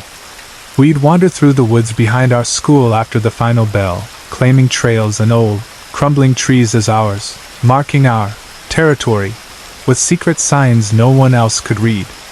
One chilly autumn afternoon, just when the leaves had begun to turn and the forest was thick with the scent of damp earth, we stumbled upon something we hadn't seen before. Hidden behind a curtain of dense vines and thorny shrubs was a cabin. Not a grand one, mind you. It was small, dilapidated, like it had been left for decades. The windows were shattered, and the door hung loosely on rusted hinges, swaying with each gust of wind. We exchanged glances, each one of us seeing the same thing in each other's eyes. This place would be ours. It became our secret base, that day, a place to escape, to hide, to play. We cleared the debris and swept the dusty floor, decorating the cabin with things we scavenged from our homes: a chipped mug, an old lantern, some half-burnt candles. It was magical in its own way, like we were restoring life to a forgotten place. The cabin soon felt like it had absorbed some of our energy, growing warmer with each visit. We even created a special knock to announce ourselves, 3 short taps, 2 long ones, then one last tap. It was simple, but it meant that only the 3 of us could ever come in. We knew that if we heard anything else, it wasn't one of us. For a while, everything was perfect. We spent afternoons there, sharing secrets and planning future adventures. But one evening, something happened that left a scar on each of us. It was late October, just a few days before Halloween. Peter was running late. He had an appointment, and promised he'd meet us at the cabin as soon as he could. Celine and I went ahead to wait for him. The sun was setting, and shadows grew long and eerie around us. The cabin felt different in the fading light, somehow colder, quieter. We sat inside, talking about school and laughing at silly things, but there was an undercurrent of nervousness, like we were both waiting for something to happen. We were expecting Peter any moment, so when we heard a knock on the door, we immediately perked up, grinning at each other. Then the knock came again. It wasn't Peter's knock. It was just wrong. It didn't have the rhythm, that familiar beat that had become second nature to us. Instead, it was hard, slow, and angry sounding, echoing through the cabin like it was bouncing off the walls themselves. I remember glancing at Celine, and she looked as uneasy as I felt. We both stayed silent, either of us daring to move. The knocks came again, louder this time, more insistent, and each one sent a chill down my spine. Finally, they stopped, leaving an eerie silence in their wake. We waited a few more minutes, hearts pounding, and then I worked up the courage to open the door a crack and peek outside. No one was there. Not a single soul, just the rustle of leaves and the chilly wind. We laughed it off, telling ourselves it was probably just an animal or some branch against the door, though deep down, we both knew it wasn't.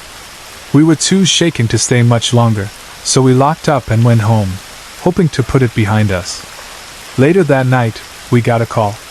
Peter's mom phoned Celine's house, and I heard it over the phone. She was frantic. Peter had gotten sick on his way to meet us, and was rushed to the hospital with a fever so high it was almost delirium. The cabin was the last thing on our minds after that. We were just worried about Peter, hoping he'd be okay. But that night, something even stranger happened. I was lying in bed, just starting to drift off, when I heard a knock. A series of knocks, to be exact, 3 short, 2 long, and then 1. I shot up, heart pounding. It was our knock, the one only the 3 of us knew. I told myself it was my imagination, that I'd just heard it wrong or dreamed it. But then it came again, and this time I knew for sure. It was the exact rhythm, coming from the front door of my house. I crept down the stairs, every step heavy and cautious. My heart was racing, a part of me hoping foolishly that it was Peter, that he'd somehow gotten better and was playing a trick on me. But I knew that wasn't possible.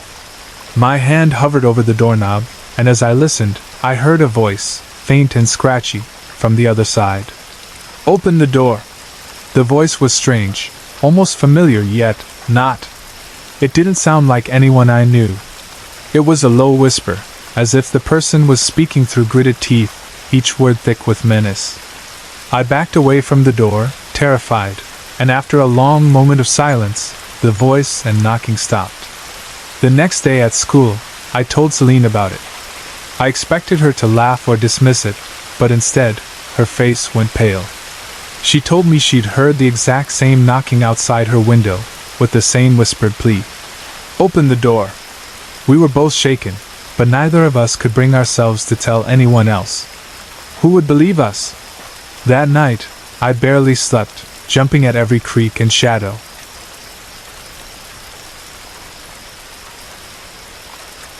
It was one of those cold winter evenings, where the sun hung low in the sky, casting a pale glow over everything it touched. I remember the way the light flickered through the skeletal branches of the trees in Grant Park, as if even nature itself was warning us to turn back. But we didn't. I'd always been drawn to this place. The wide, empty paths, the way the snow blanketed the ground and muffled every sound except for the soft crunch of our footsteps. It felt like we'd stumbled into another world. Elara, my best friend, felt the same. We had a tradition of visiting Grant Park to take photos and wander aimlessly, using the atmosphere to spark ideas for our own little storylines and characters. It was our sacred ritual, a peaceful escape into the eerie beauty of winter. But that particular evening, something was different. For the first time, Elara and I were alone. We'd usually gone with a couple of our guy friends, who loved to laugh and make fun of us for getting scared of our own shadows. But they'd been busy, and Elara and I figured we could handle a quiet evening on our own. After all, we'd been here a dozen times before without any issues. Besides, who'd be out here at dusk on a freezing winter night? Still, there was an edge to the silence that night. We just crossed the frozen creek, the ice reflecting the faint orange light of the sunset, and were heading deeper into the park when we heard the hum of an engine. I glanced back, and there it was, a car creeping along the deserted road, headlights piercing the twilight. At first, we thought nothing of it. Cars occasionally pass through here, people just driving through for the view or taking the scenic route. But as we walked further, the car circled back. It slowed down as it neared us, and we could see two men inside. One of them leaned out the window, shouting something unintelligible. Elara tensed, clutching her camera closer. "Don't look at them," I murmured, trying to keep my voice steady. "Just keep walking." But they didn't stop. The car looped around again, moving closer each time, their voices louder, cheering, the words distorted by the freezing wind. Elara and I exchanged a look, that silent, instinctive agreement that something was wrong, that primal urge to run. And then, without a word, we took off, darting down a narrow trail that led into the woods. Branches scratched at our arms, snow crunching under our hurried steps. We kept moving, not daring to look back, only stopping when the sound of the engine faded into the distance. When we finally felt safe, hidden among the trees, we leaned against each other, catching our breath. "It's probably just some jerks trying to scare us," Elara said, her voice shaking. But there was no conviction in her words, and I could tell she was just as rattled as I was. After a few moments, we decided to head back to our car and leave. But as we retraced our steps, we realized the men had left, or so we thought. Relieved, we made it back to the parking lot and drove home in silence. Despite the scare, we brushed it off as just another creepy encounter. It wasn't enough to keep us away from our beloved Grand Park. Days passed, and we returned to the park with our guy friends, laughing and joking as if nothing had happened. It felt safe with them, and each time we went, the memory of that night faded further, replaced by laughter and stories. But then came the next night we ventured there alone. This time, we arrived a little earlier, hoping to capture the softer, golden hour light filtering through the trees before it grew too dark. We wandered through familiar paths, snapping photos and talking about our latest ideas for characters. It was peaceful, and for a moment, we forgot about everything else. Until, out of nowhere, that car appeared again. This time, there were more of them. 4 men packed into that same old beat-up car. And this time, there was a girl with them too, slumped in the back seat with her head tilted to the side, her face obscured by shadows. The car slowed down as it passed, the men shouting, taunting us, their faces twisted with drunken grins. Elara grabbed my arm, her nails digging into my skin. "We need to go." I didn't need her to say it twice. We turned on our heels, heading back toward the bridge that crossed the creek, our footsteps quickening as their laughter grew louder behind us. But the car followed, tires crunching on the frozen dirt, matching our pace. One of the men leaned out of the window, waving something in his hand, a bottle or a can, shouting, "Hey! We just want to play!" The girl in the back seat didn't move, didn't react. She just sat there, like a puppet with its strings cut. Panic surged through me.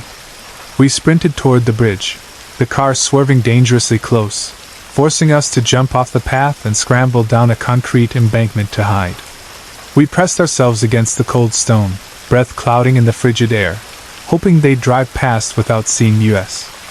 But then I heard it, the unmistakable sound of footsteps crunching on the snow above us. They'd gotten out of the car.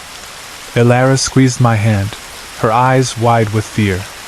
We barely dared to breathe, hearts pounding as the footsteps drew closer. Then, one of the men called out, his voice sickeningly playful. "We know you're down there!" We froze. For a moment, I thought he'd spotted us. But then the footsteps moved away, fading into the distance. We waited, clinging to the frozen concrete wall, until we were certain they were gone. When we finally crept back up to the path, the car was nowhere in sight. But we didn't take any chances. We ran, bolting across the bridge and through the tennis courts in a nearby residential area, hoping the street lights would make us less of a target. My lungs burned with every breath, the icy air cutting through my throat, but we didn't stop until we reached the edge of the woods, where our car was parked. When we climbed into the safety of the car, slamming the doors behind us, we broke down, laughing and crying at the same time, the adrenaline leaving us in shaky waves. I turned to Alara, her face pale and her hands trembling.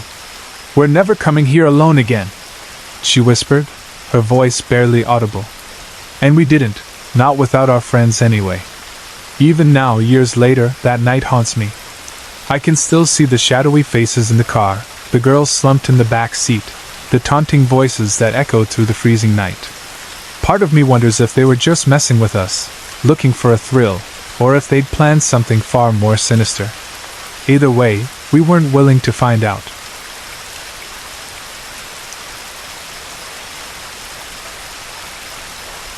It all started a few years back when I took a job at a warehouse in this tiny, out-of-the-way town in Michigan. I'd been down on my luck for a while, struggling to get back on my feet after a tough divorce. A buddy of mine from high school had tipped me off to the job, so I jumped on it. It wasn't glamorous, but it was work, and the pay was just enough to keep me afloat. On my first day, I met Ethan. Ethan worked in the same section of the warehouse as me. He was about my age, maybe a little younger, and we hit it off almost immediately. He had that easygoing kind of charm, the kind that made him easy to talk to, and pretty soon we were hanging out outside of work too. We'd grab a beer after our shift, or watch a game if there was one on. I guess I felt lucky. I wasn't expecting to make any friends out here, and Ethan made everything a little less lonely. A couple of weeks into the job, Ethan introduced me to his girlfriend, Amanda. She was, well, to be honest, she was intense. She was beautiful, in this sort of dark, haunting way. Pale skin, black hair that was always pulled back in this severe ponytail, and eyes that seemed to bore into you even if you tried not to look at her. At first, I chalked it up to her just being quiet, maybe a little shy. She wasn't very talkative, and when she did speak, her words were clipped, almost as if she was holding back something sharp. But as time went on, I started noticing things about their relationship that, well, let's just say they didn't sit right with me. One night after work, Ethan and I were sitting at a bar, sharing a pitcher of cheap beer, when he started talking about Amanda in a way he never had before. He seemed nervous, kept glancing over his shoulder, even though we were the only ones in the place besides the bartender. "She's been acting weird," he said, staring down into his drink. "Weird how?" I asked, thinking maybe she'd just been distant or something. Ethan shrugged, but he looked pale. "She's been threatening me, man. Like I'm talking serious threats.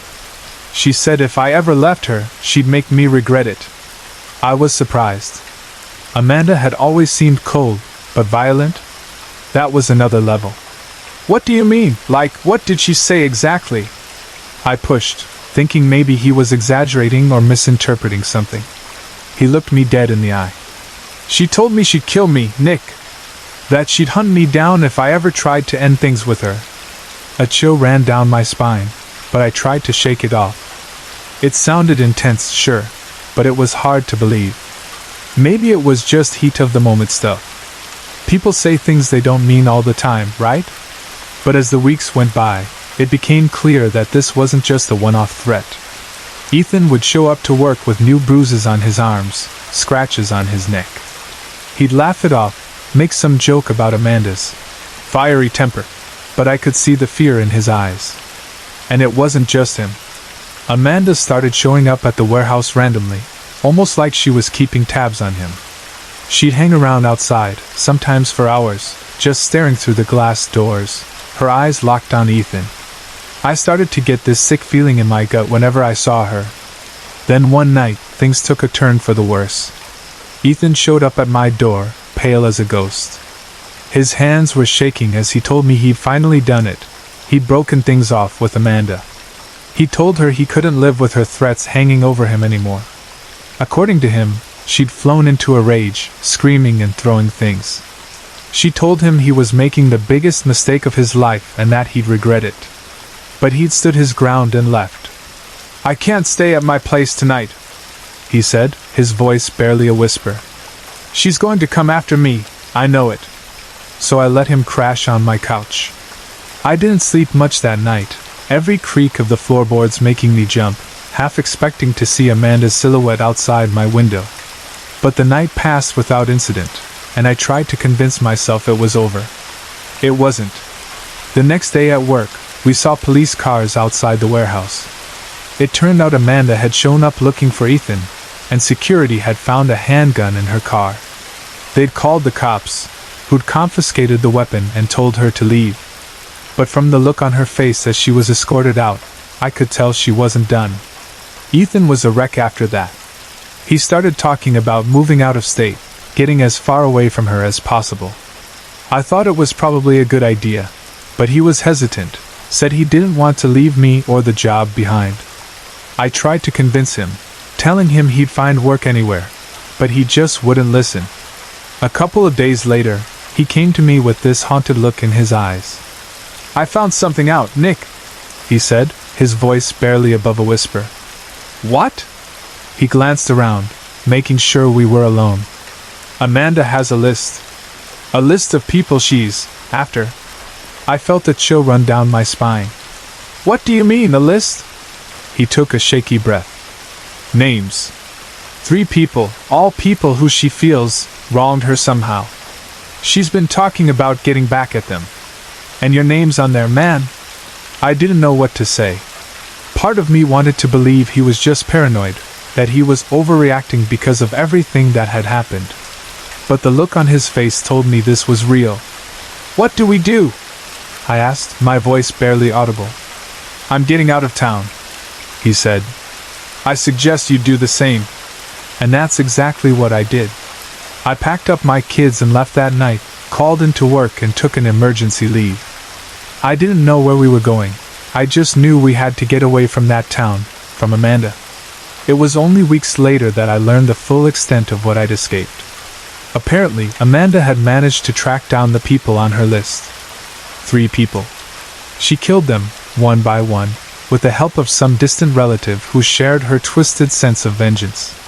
She didn't stop until every single one of her enemies was dead. I'll never forget the feeling of dread when I saw the news and realized how close I'd come to being one of them. Eventually, they caught her. She and her accomplice were both arrested and charged with first-degree murder. I was lucky, I know that. But the whole experience changed me. I cut ties with Ethan after that. I didn't trust him. He'd known about the list but hadn't warned anyone else but me. Maybe he thought he was doing me a favor, but it felt wrong. Like I'd been dragged into something dark and twisted just by knowing him. Nowadays, I keep to myself. I'm more careful about who I let into my life, who I trust.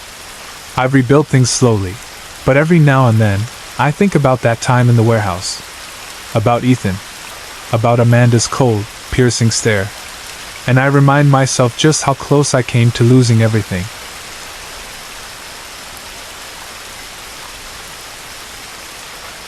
My name is Sarah Coleman, and I used to work as a child protection officer for the county's Department of Child Services. I was 26 at the time, fresh out of grad school and eager to make a difference in the world.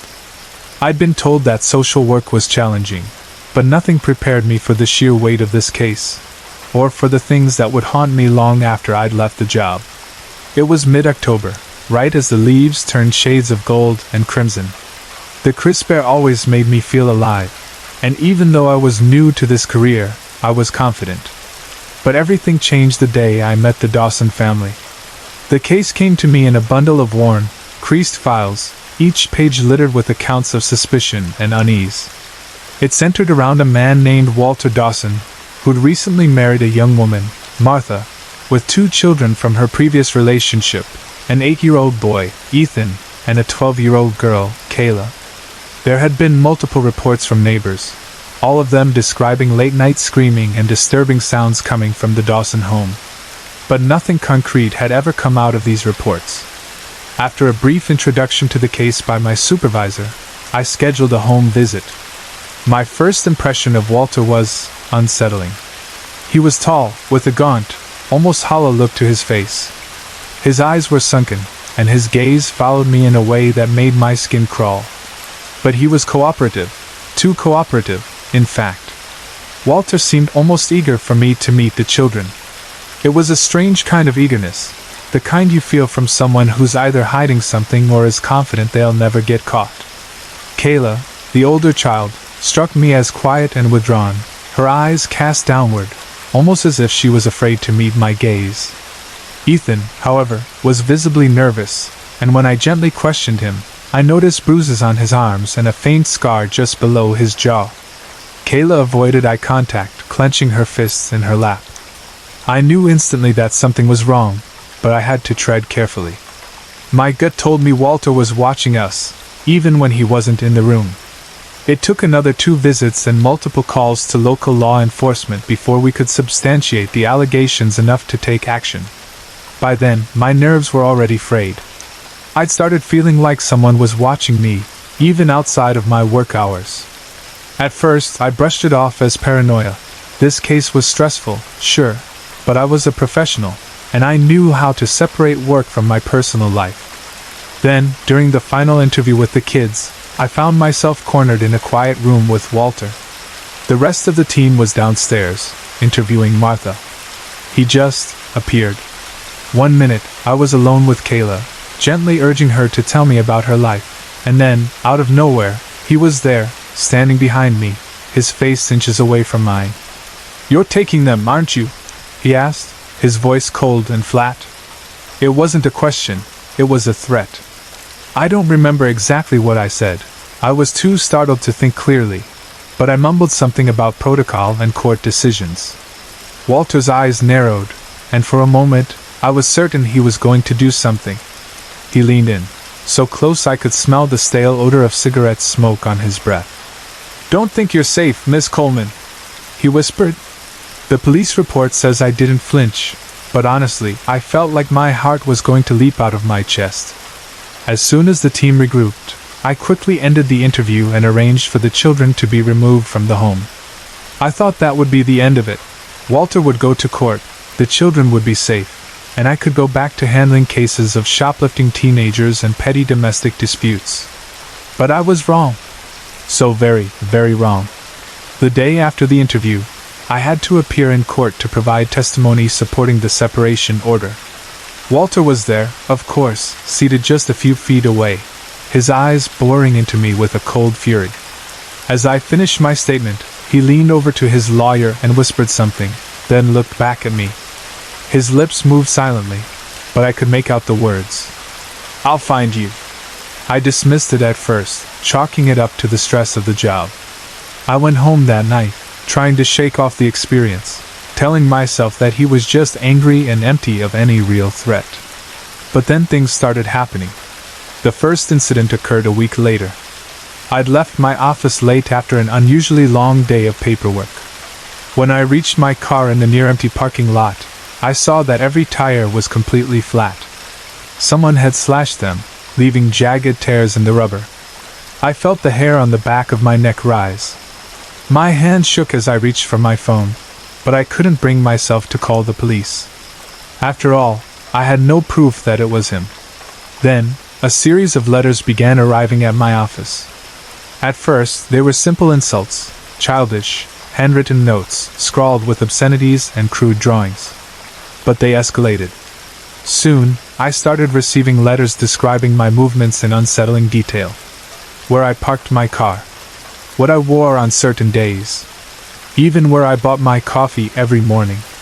I told my supervisor, but they brushed it off, saying that these things happened in social work. "You'll get used to it," they said. "It's part of the job." But it didn't feel normal. It felt personal. Like he was always a step behind me, watching, waiting. One night, a black car followed me as I drove home. I noticed it first when I left the office, a sedan lurking just a few car lengths behind. I took a detour, driving through residential streets, but it stayed with me. Every turn, every lane change. My heart pounded, and I knew it was him. Desperate, I drove straight to the nearest police station, praying they'd lose interest if they saw where I was going. But the letters kept coming. Some nights, I'd hear footsteps outside my apartment, a soft, shuffling noise that sent chills down my spine. I bought extra locks, even installed a cheap camera outside my door, but it only caught brief glimpses. a shadow passing by, the vague outline of a figure lurking at the edge of the frame. Finally, the stress got to me. My supervisor noticed I was unraveling, and after an especially rough week, they granted me a temporary leave of absence. I packed my things, intending to take a month off and hopefully find some peace. Then, just as I thought I was beginning to heal, the pandemic hit. Suddenly, I was working from home, isolated and constantly on edge. But as the days passed, the letters stopped, and the eerie, relentless stalking seemed to end. Maybe it was a small mercy granted by the chaos of the world. Maybe Walter had moved on. Months later, as I prepared to return to the office, I felt a strange calm wash over me. The letters hadn't come in weeks. The feeling of being followed had vanished. It was like he'd finally given up. But I couldn't let go of the trauma. I knew I couldn't go back to child protection work, not after what I'd been through. I filed my resignation, boxed up my belongings, and walked out of that office for the last time. It's been years now, and I still think about Kayla and Ethan sometimes. I hope they found happiness, that they're safe somewhere, away from him. As for me, I'm still haunted. I still look over my shoulder. The memories linger like a shadow, just out of reach. But I'm free now. And I pray every day that I'll never cross paths with someone like him again.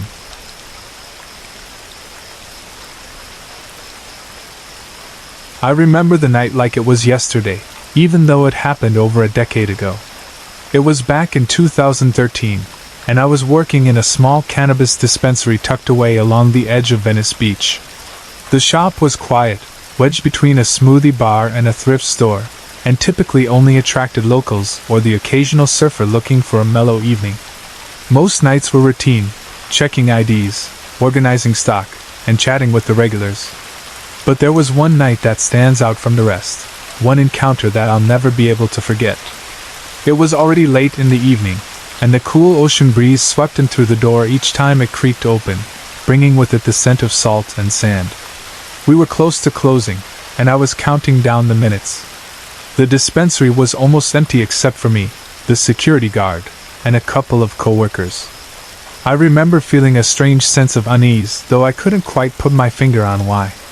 That's when he walked in. He shuffled through the doorway slowly, almost as if he was dragging himself across the threshold.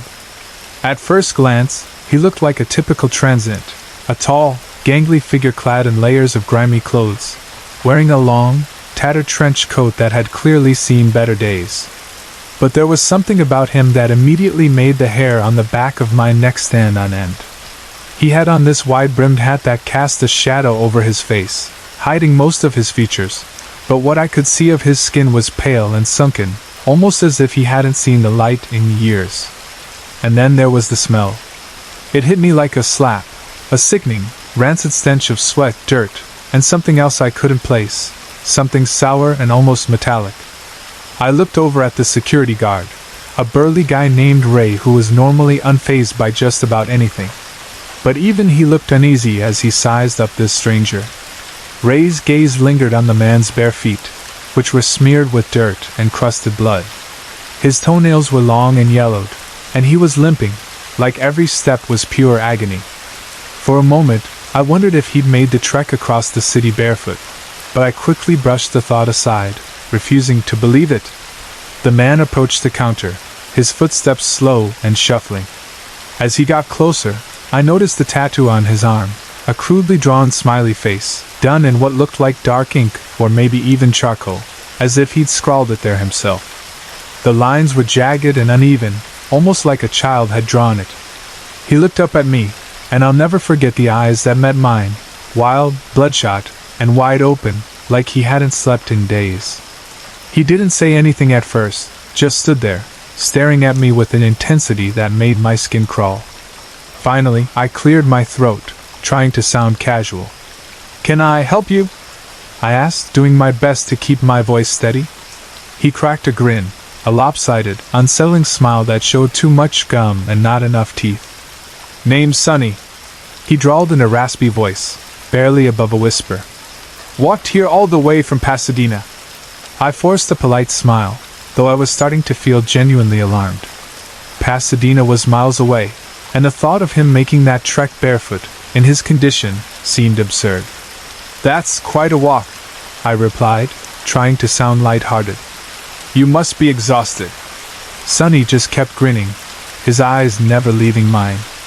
"Did it for the experience," he said. "You see a lot on the road." I nodded, not sure how to respond, and glanced over at Ray, who looked just as uncomfortable as I felt. I decided to keep the interaction as brief as possible. "Well, we have a program here where we offer a little something for those in need," I told him, pulling out a pre-rolled joint from under the counter. "Just take it, no charge." He reached out a trembling hand to take it, his fingers dirty and covered in small cuts and scrapes. But instead of turning to leave, he just stood there, holding the joint and looking at me with that same unnerving intensity. "You ever seen a man die?" he asked suddenly, his voice barely a whisper. The question hit me like a punch to the gut, and for a moment, I was at a loss for words. No, I haven't," I stammered, my pulse quickening. Sonny's grin widened, and he let out a low, wheezing laugh that made my skin prickle. "I've seen it. Up close. There's a light that goes out, right here." He tapped his chest with a dirty finger, leaving a faint smudge on his skin. I took a step back, my instincts screaming at me to get as far away from him as possible. But before I could say anything, he leaned in close, his breath hot and sour against my face. "Don't worry," he whispered. "I'll be seeing you again." And with that, he straightened up, pocketed the joint, and limped back toward the door. Ray and I watched him go, neither of us saying a word. He glanced back one last time, that creepy smile still plastered across his face, before disappearing into the night. As soon as he was gone, I let out a shaky breath, feeling the tension drain from my body. Ray looked at me, his face pale. "Did you see his feet?" he asked, his voice barely above a whisper. "When he came in, I asked if he needed help, but he just looked at me, and told me he'd wring my neck if I tried anything." We both fell silent, the weight of his words settling heavily between us. There was something deeply unsettling about Sonny, something I couldn't shake even after he was gone. I tried to laugh it off with my coworkers, joking that the boss owed us all free cannabis for dealing with such a weirdo, but deep down, I couldn't shake the feeling of dread that had settled over me. Days passed, then weeks, and eventually, Sonny faded into the back of my mind. Life went on, and the strange encounter became just another bizarre story to tell at parties.